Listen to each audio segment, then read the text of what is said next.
Pollution is a problem that in the recent years has become each time more common as we are not fully integrated society in the environment protection and therefore not used to sustainable practices.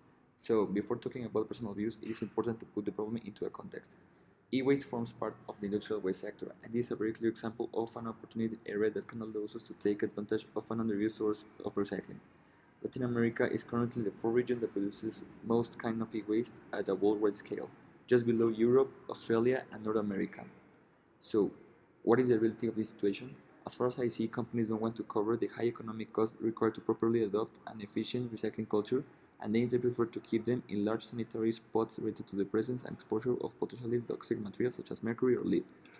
Let's remember that 90% of computers' components can be recycled and that the enormous energetic cost that would be required to extract again these materials could be certainly replaced with jobs that could focus in the waste treatment, making this an important argument in favor of recycling. How can we contribute individually to solve this problem? Each person must be conscious about the problem in order to design a personal strategy to counter this worrying situation.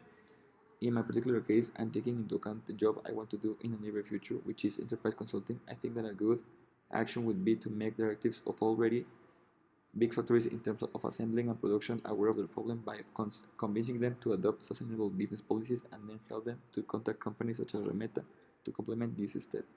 However, nowadays we can all contribute by reducing use of plastics or even lowering the electricity consumption. Companies such as Coca-Cola have already committed to recycle.